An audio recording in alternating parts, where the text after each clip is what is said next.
Alright, we're back on gaming, and I want to say this now. The comments that you guys and girls left in last week's gaming video were really well thought out. Some of you are still talking in there about certain issues that didn't actually have to do with anything I talked about, which is fine, you know.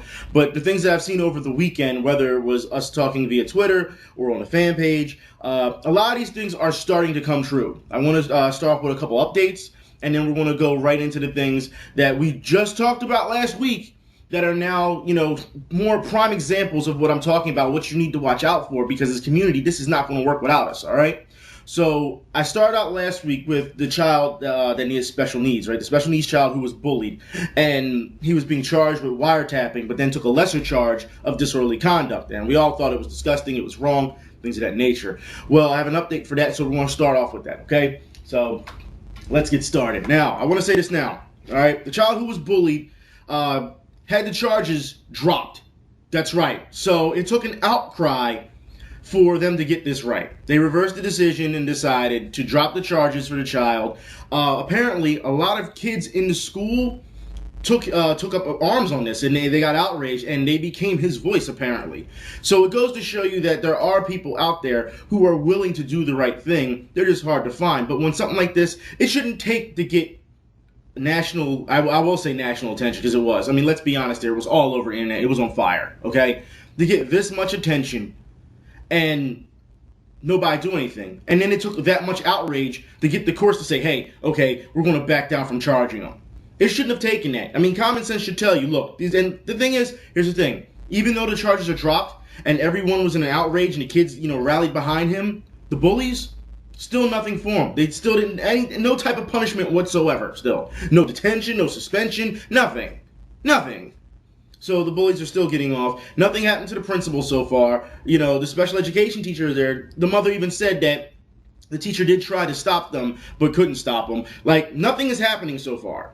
All we know is that the charges are dropped, and that's it. I don't know if they're going to keep continuing to follow this story and see what happens, but that's so far all we know. Now, I do want to talk about another parent. Now, that's what I did last week. You know, I talked about the child, and then I talked about the parent, remember, who decided to let his starving child die because he wanted to play video games. Well, now we have another one. That's right. And I want to talk about this because in the comments, a lot of you said, because remember I said, you know, with this type of thing, it needs to be regulated. And a lot of you said, you know, well, I don't think that one person should spoil the bunch and that we all shouldn't be, you know, we all shouldn't be punished for something others do. I understand that. But this is not an isolated case. This has been going on, if you notice, for a previous year or two now. I've been reporting these type of things, if not more. I mean, I started reporting this way back in what? When the woman killed her child, was it playing Farmville? So it started a long time ago. You know what I mean? And we've been seeing cases upon cases upon cases since then. But now we have another one. A Florida man smothers his crying toddler, so his son, so he can keep playing Xbox. That's right. So now he's killing kids because he wants to play Xbox. And the article goes on how he wanted to have a 5-hour bender pretty much on video games and watching TV. And he talks about how he actually did it in detail, because he admitted he did it. How he held the child's mouth and nose and kept him covered, and then wrapped him in a blanket so he couldn't, you know, so he couldn't breathe, to kill this child so that he can keep playing video games and watching TV, right? But of course, the highlight of this is because he wanted to keep playing video games. Not because he wanted to watch TV, but because he keep playing video games. Now, you understand what's going on here, right? Okay, but that's not all. Now, a lot of people are going to say, you know, that's disgusting. Yes, it's horrible. It is horrible what he is doing, but that's not all. The question should be, knowing that now we know this guy's record, why was he even out? I'm going to explain this, okay? First off, his bail for this killing is set at $100,000. That's it. $100,000. So you can kill a child and only get $100,000. Not to mention he's only being charged with third-degree murder because they're trying to say it wasn't premeditated. All right? So third-degree murder, $100,000, and he's being charged with child neglect. I'm sorry, but the child is dead. Child neglect is way under the table at this point. All right? But also, he has an extensive criminal history in the past with trespassing and rape. That's right, rape. This is in California. He left California to get away from these things to come to Florida so that he can do even more damage. See, this is the problem I'm having right now. And this is exactly how I feel about the guy. He dies. He dies. At what point do you say enough is enough. At what point do you start holding people accountable? And what I mean by that is, I'm talking about the media. Not just the guy who did what he did, but the media as well. I mean, last week, think about it. Last week, we saw gamers do something great, something positive, stored all that food for Portland, Oregon, and the media was not interested whatsoever in reporting it. But as soon as something like this happened, man, some other child over Xbox, which is the tagline, now we have, they just swoop down like vultures and they just take it. And they took it quick. It did not take long at all. It's sad that we see these type of things. And this is manufactured drama. It is. All right? We're seeing this time and time again. Look, like I said, the companies, they make money off of doing this. All right? The media, they got their hands into it. YouTubers are trying to bank on it. Because why? Because they're learning that mentality from the real media. That's what it comes to.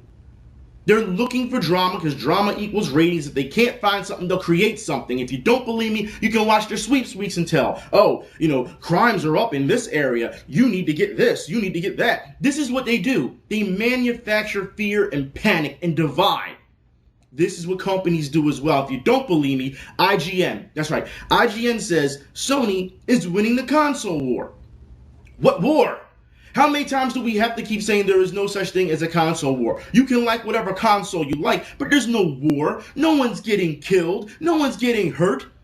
And to keep this going on is ridiculous. You're keeping the divide going. Why are you reporting this? Because you want, it's clickbait. That's what it is. And let's be honest here, because not too long ago over the weekend, IGN put out this article about finally there's some positive news in gaming. What do you mean finally? And what did I say on Twitter? I said they are the last company that should come out and say something about finally there's some news, some positive news. Why? Because they manufacture negative news all the time. They disrespect gamers all the time. They have to make this up to keep you fighting. They make these type of things up, keep you fighting, and say, see, this is our problem today. That's not our problem. Our problem is you creating it. But you don't want to hear that. That's the sad part. That's what's going on here. And here's the funny part, because we're seeing this time and time again now. Now, because of this, there's another article written by Kotaku, which is a completely made-up article, all right? They made up the article, especially if you read the article, there's a picture of a family enjoying playing a video game. And the guy writes about how, it's a stock photo. This is not real, but he's hoping somewhere in this world there is a family with white picket fences and a stable family, an adjusted family that will, that are doing this. We know that this is the image that the companies want to put out so that they get you to buy the product. We've seen this with Nintendo. All you gotta do is watch Nintendo Wii stuff, all right? Look at all those, all those commercials that they put out. And you can see where, it's far from the truth. We know this. However, understand that they touch on this just a little bit. The guy talks about how because they're a well-adjusted family, how there aren't any, unstable problems at home, that this won't make the evening news. That's what he talks about. And it's sad that that's what it's come to. You have to have some type of dysfunction in order to even go, to get any type of attention. It's sad. Why can't there be a balance? That's the problem today. And I want to talk about this, all right? Because also IGN, once again, more media. We're going to talk about this a little bit, all right? For those who don't know what happened over last week, all right? IGN got mad at Angry Joe because of what, over a 0.1? He misquoted them over a 0.1, and he talked about how Titanfall was overhyped, IGN overhyped Titanfall, and they got upset, And the writer went after Joe on Twitter, and obviously the writer wasn't getting what he was saying. And they went back and forth, and it was ridiculous. It was unprofessional of that guy to go after Joe the way he did. Now, I'll put it like this, IGN. Since you want to complain so much, since you want to go after people and go after YouTubers, why don't you come after me? Because you don't want none of this. I'll go right at you. See, Joe, he know where his bread is buttered. He knows that, all right? And they apologized and made up and all this, whatever, all right? Personally, that was the opportunity in my eyes that you could have got some people together and said, hey, IGN, check yourself. And this is the problem today. And it could have led to bigger things. It really could have. But they didn't go that route. It's all business, right? It's all business. It's sad that a guy tried to blow out proportion of a 0.1 in the rating. A 0.1, you gotta be kidding me. That is childish and unprofessional. Like I said, if I was Joe, of course I'm not, but I would have taken that opportunity to make a statement. But he didn't. All right? But I want to talk about more critics and things of that nature. Because one guy tries to justify, writes an article saying, is it necessary for a critic to complete a game? And he says absolutely not. What? No. You're kidding me, right? And he goes on about, deadlines and things of that nature, which, look, this is the job you picked, all right? You should have known all these things would become a factor when you decide to start reviewing video games and put out, these scores and things of that nature. It's actually a good case on why you shouldn't take reviewers so seriously, all right? But he talks about how mechanically nothing, in most games, nothing much changes after the first hour or two, which we know is garbage, all right? Especially if you're playing on higher levels, and I want to talk about this because there's a guy in the comments in this, all right? I'm going to put the link in the info bar. In the comments, this is what this person says. It's pretty well done. It says, he quotes the guy saying, because first he says he's very sorry, but he disagrees with the article. And then he says, mechanically, not much changes after the first hour or two. It says, no, never, absolutely not. All right? It says, if this is the case in any game, then that is what you should focus your attention on for that particular game. Do not paint all games with the same brush. It says, as so many of you are in the habit of doing these days. He means all critics, okay? It says, never approach any game with this attitude. It says, humble yourself and explore the reasoning behind the design decisions. Don't just jump to conclusions based on limited knowledge and an incomplete picture of the game system. It's true. It's very true, especially if you're just trying to blow through the game so that you can, write about it. That's just absolutely wrong. I understand that you have a deadline, but like I said, this is the job that you picked. This is it. So you can't go around complaining about it, okay? It says, the biggest problem with game reviewers today is the attitude you exhibit. And we saw that, like I said, not too long. We saw it last week with Angry Joe, all right, when they went after him. It says, you do not have any understanding of or appreciation of mechanical depth and have no idea of how deep a game system can be or what process the player engages in order to crack said system. It says, I feel which illustrate this point most clearly was the wonderful one-on-one on the Nintendo Wii U. It says, this game rubbed reviewers up the wrong way, it says, but it's a completely new way of presenting previously established style action game mechanics. It says, all of the tired and tested mechanics do exist in some form. It says, but they are iterated to such a degree that they have become unrecognizable. Each and every possible action the player can perform within the game has multiple functions, and these additional functions do not make sense until you have attained a certain degree of mastery over the system. It says, the level of play required absolutely will not come to you after a couple hours of play. Much of it will not click into place until you start playing the higher difficulty settings and trying to perfect grades, which is true. It says, it is only after playing through the stages multiple times as you strive for greater degree of perfection and quality of play you will see the true genius of the system in the wonderful one-on-one. A level of genius completely missed by gaming press. Right? Now, mind you, there's a lot that he goes down into detail. I mean, chunks and chunks of paragraph. So you're thinking he's being respectful, even though he doesn't like the fact that he's saying, like, you guys are, you need to humble yourselves and things of that nature. It's a reality check, right? So this is the guy's response, all right? Because the guy talks about how he wrote, gameplay systems and things of that nature, for Bayonetta. It says, you wrote books about gameplay system in Bayonetta, and somehow you think that's a review? It says, never mind, doesn't matter. I won't respond to someone who passes judgment on my work without ever having read a word I've written. It's ironic that I praised all the games that you were for some for some reason think I wouldn't. It says, and your reading comprehension is nil. It says, because I never said half of what you're accusing me of. It says, there's not even a rebuttal to any specific point here, just an entitled egotistical flip out. Do you see what's going on here? Okay? It says, you don't even know what I mean when I use the word mechanics. I'm only talking about the control and how the game plays, generally. Yeah, I knew in the first hour that Bayonetta played fine, didn't need to novel that for you. You see what I mean? Do you see what I'm talking about? It says, who apparently considers himself a legit genius. No, he's saying that if you go ahead, you will get to that mastery level. Genius, mastery level. That's not what he's not saying he's a genius, okay? It says, wrote to tell me how deep it is either. It says, won't be wasting any more time on you. Sorry. And he replied, I'm absolutely over the moon that you won't waste time on me. It says, I have not read a word you've written. It says, I replied based on this piece you've written here. My point still stands. You do believe you are above the gaming medium, the gaming public, and other writers such as myself. It says, your response to the comment on NG4 also illustrates my point about your attitude perfectly. Keep it up. Now, I'm not going to go any further because they go back and forth a lot. But this is true, all right? We're seeing this time and time again. And here's the sad part about this, because we're going to talk about, once again, the media. Talking about you fans. That's right. How you're entitled. That's right. And how they deal with the, come on, people, y'all know, haters. That's right. Now, mind you, the person writing this, when you're talking to all these developers, the developers never use the word hater at all, okay? That's the headline, and like I said before, if that's your headline, if you're using that word in your headline, that makes you unprofessional. I'll put the link in the info bar for that as well. But I'm only going to point out one thing. That's what Jade Raymond has to say, which is hilarious, all right, because she's the last person that should be talking, all right? It says, about you fans, it says, before there were only, say, 2 million people playing video games. They were real fans, and they were playing every game. I'm going to stop you right there. Who are you to consider who's a real fan and who's not? Huh, Jay Raymond? Okay? It says, they were willing to forgive bugs. No, they weren't. They weren't. If you don't believe me, go back and play, what is it, Marvel, not Ultimate Alliance, the X-Men one, all right, where Activision had a bug in it. And this is for the PS2 era, all right?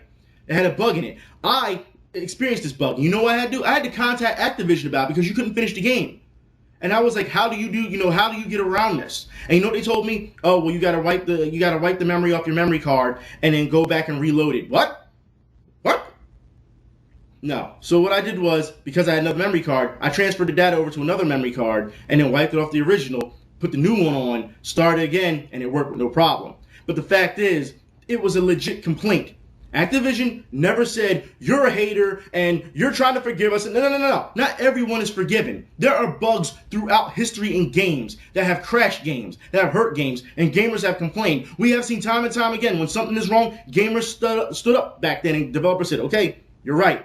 Like I said, this was a 50-50 thing.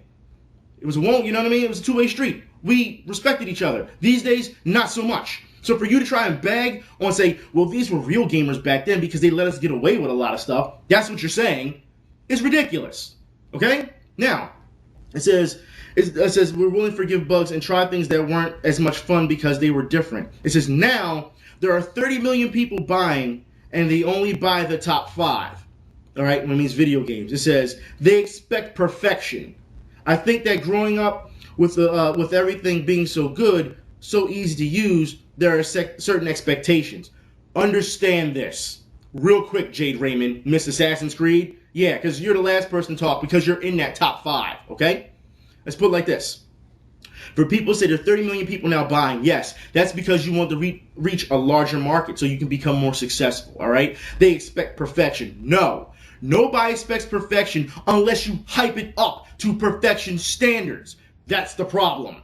When you're sitting here, and we've seen it time and time again, we've seen companies spend more money on advertising than the actual product, then guess what? There's going to be a problem. And then you have game reviewers who hype this because you've already paid them. You have them hyping this and giving them 9s and 10s because they're prisoners of the moment, or, like I said, because you paid them. Don't sit here and tell me that gamers or consumers are not going to expect perfection.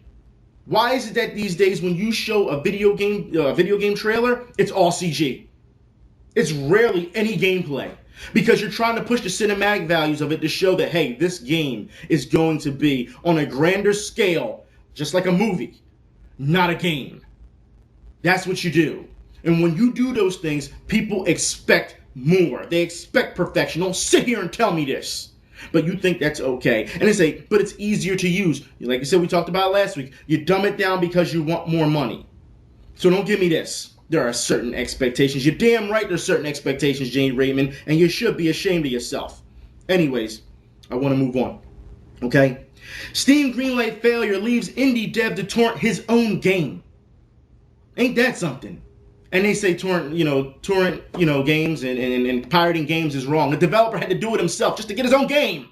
But that's okay, apparently. Call of Duty goes to add Ermey, Narration DLC. Now, we just saw with Snoop Dogg, did we not? We saw not too long ago, just last week. All right, now they're adding more narration DLC. For people who don't know who this guy is, he was the commander in Full Metal Jacket who got shot by Vincent D'Onofrio. That guy. It goes to show you that Activision is trying to milk this till the end. That's all they're doing here, okay? Also, a player makes $100,000 making in-game items for Sony Online Entertainment. That's right, it's a real business. I'll put the link in the info bar. Telltale Games is named gaming's most innovative company. Alright, congratulations, Telltale. I still think that you should have took my advice and went and ran with the Gremlins franchise and tried to resurrect it in the way you did how you did The Walking Dead. But now we're finding out months later that WB has now acquired the rights to Gremlins and that they're going to reboot a movie for it. So you missed the boat on that one. Reddit. Now, a lot of you people were talking about, I talked about Gamespy a little bit, about Battlefield not too long ago. A lot of you asked in the comments, you said, is there a list of all the games that were hurt by Gamespy servers being shut down? I'll put the link in the info bar. Reddit has a whole list of them, okay? Also, I want to talk about an all-women gaming tournament. That's right. A lot of people, one of you guys sent me this on Twitter. I looked up more about it. And a lot of people were upset that there's an all-women gaming tournament. Look, okay, I'm on the fence with this. And I'm going to explain why. Number one, an all-women gaming tournament, it could empower women. It could. It could empower them. I have no problem with that. But on the other side, you're also alienating guys like myself who have no problem playing video games with women. You understand that? As a community, we are supposed to reach out and connect to each other. Okay, that's what we're about. That's what we're a community. When you're doing an all-women gaming tournament, you've kind of segregated yourself from the rest of the community. You get what I'm saying? From that other gender. I feel that's wrong. However, I understand why they're doing this. And they talk about how, people like to make rape jokes and things of that nature. Maybe it is time for the women to have their own tournaments and show the men, like, look, we don't need you if you're going to act this way. I understand that it's punishing the rest of us who have no problem with it, but you also have to understand they're tired of all this type of treatment. We've seen it over the years. And I don't know how far this is going to go, to be quite honest. I really hope that it doesn't divide us too much, because then we're going to have a completely different issue and people are going to start fighting over it. It causes drama, and here we go again with the media, if you get what I'm saying. So as far as I'm concerned, let them have their tournament, but also understand the risk that you are running when it comes to alienating the rest of us. So good luck with that.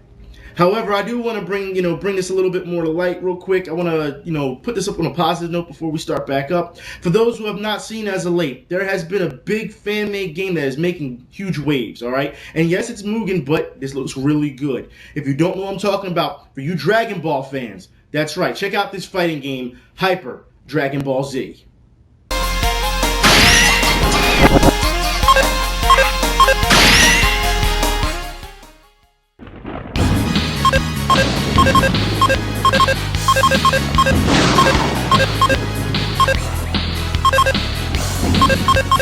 Goku, Vegeta.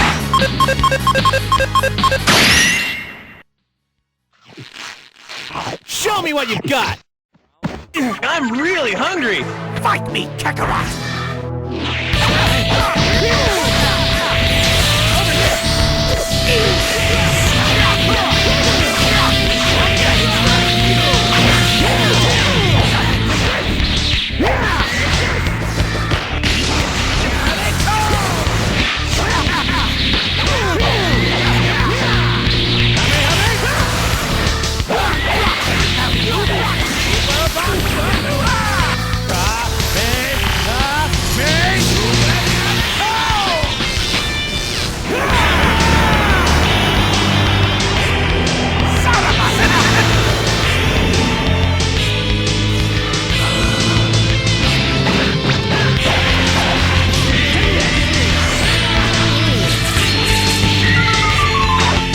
That was pretty fun. Don't mess with the tank.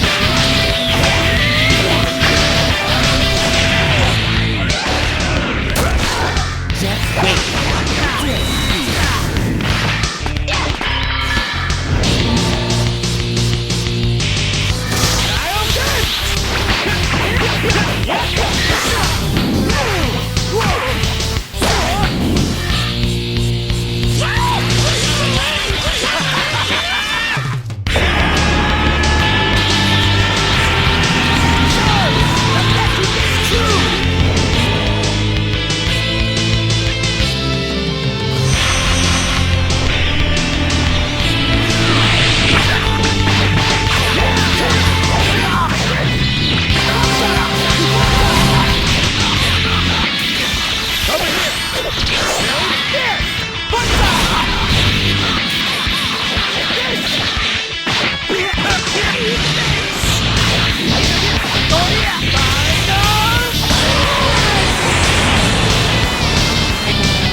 I am in full support of this game. That's how it's done. I will put the full trailer in the info bar for you. I will put the download where you can download the stages, the characters, and all that good stuff. I'll put that all in the info bar as well. There is one gripe I've seen with this game so far, and this is just me, all right? But since it's Dragon Ball, I would have really thought that they would have taken it to the level where, like in Marvel vs. Capcom, where you can launch them so high up in the air. Because let's be honest here, in Dragon Ball, they fight a lot in the air. All right? They do a lot of fighting in the air. So, but you're not getting that. However, so far, the people that put this game together, the fans, they are doing a great job. I cannot wait to see the full version of this game. Now, I do want to move on. I want to talk about something we talked about over the weekend, actually. All right? Now, Resident Evil 7. Now, not too long ago, there was a report that came out that Resident Evil 7 would be Xbox One exclusive. And people were upset, and they were like, there's no way this could be possible. This better be a rumor. Some people say don't believe it. Other people were saying how, they better not make a Resident Evil 7. I thought they were done after 6. No, Resident Evil 7, there's more news on this.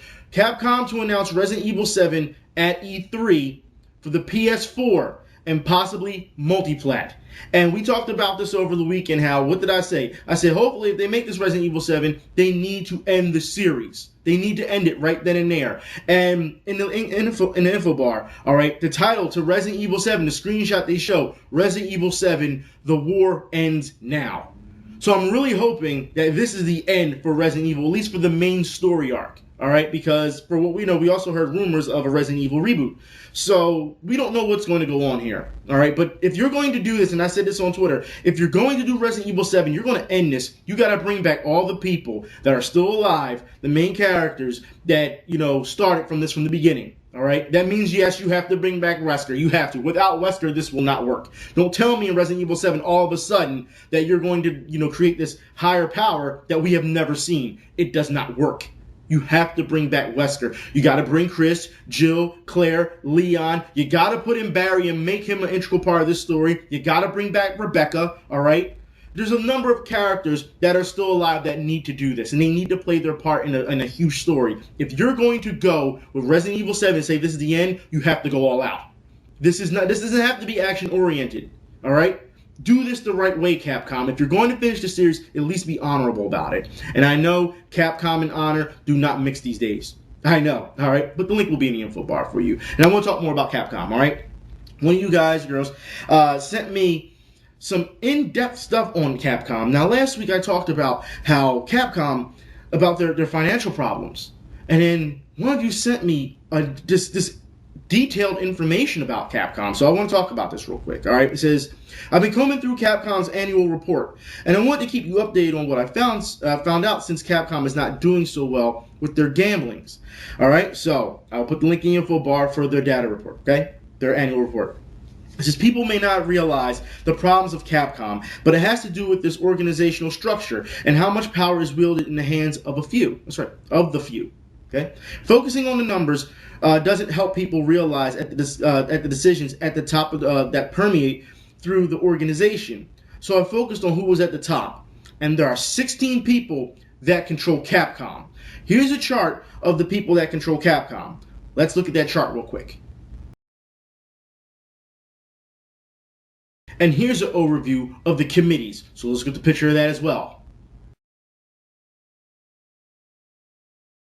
Those links as well will be in the info bar for you fans. But let's keep going. It says, the big boy to look at is Kenzo Tsujimoto, the CEO. It says, he caught my attention when I discovered he bought a vineyard in America for $110 million in 2011. It says, the problem with that was, in 2010, Capcom restructured. It says, the man is 72 and doesn't give a damn about the company saved to pay for his lifestyle. All right, there's a link in the info bar also, why Capcom CEO will retire in America. Okay? It says, and when I focused on things on his perspective, I got more and more information about him that showed me what he's doing to affect the company in the negative. It says, first, if you're wondering how he can afford a vineyard, understand that he's been the president since 1985, and there's no indication of what his CEO pay is. The guy literally can pay himself first without anyone the wiser, since he is the majority shares in the company. Now it says, second, he has, what I assume, 3 brothers on the company board to give the majority of shares and power to distribute profits. It says, looking at the votes, they all pay themselves first the labor of their workers. It says they aren't going to rid of themselves, and they have the votes to keep up their plan over any other shareholders' wishes. It says, now I also looked at the shareholders, and that is an even worse scenario. It says the major shareholders who get paid off the profits are the banks and the Tsujimotos. Sure, individuals can combine and overthrow them, but how many individuals overcome the CEO and bankers when it comes to making profits? Exactly. We don't see it much. It's very rare it happens. All right? It says the workers have no say in what gets divvied up. It says, just to stress how much this hurts them. The 16 people I linked before decide what over 3,000 people can do in arcades, in what gets made, how much money goes to the projects, etc. It says that's the power of 16 people. Of course, there's more to the report, but those are the main highlights. And it says, if I need page numbers to look this up, I'm more than willing to explain. It says, but I thought you might want to see why it's important to understand how the decisions at the top change the behavior of the company immensely. Yes, I'd like to hear more about this. Look, Capcom fans, understand, right now, this is why the company is doing bad. And this is in Japan, all right? Not to mention what's going on here in America and all the bad decisions that we see happen time and time again. Like I said, you can't tell people that you don't have money for, Street Fighter V when you're building literally 2 buildings for R&D development. You can't sit here and say that. And the fact that they have lavish lifestyles and things of that nature. Look, this is not the Capcom that we have come to know since we've been growing up. There's a reason why now we're starting to see why other people have left the company and have become successful in their own companies, and how Capcom is really tanking and they're in the red. This is sad to see. And I don't understand why anyone hasn't really blown the whistle on this. But then again, you can't expect people in Capcom to blow the whistle because they're being paid to pretty much do their single job and keep focused. Not worry about, the guy who's up top. I guarantee you, if the company crashed and burned, then we see all these reports coming out about how it happened, why it happened, here are the numbers. But until then, we're not going to hear anything, really. It's like I said, things like this fly under the radar, just like positive news flies under the radar. This is what we have to deal with as a company. Anyway, I'm done for today. I'll talk to y'all later. Y'all be safe. I'm out.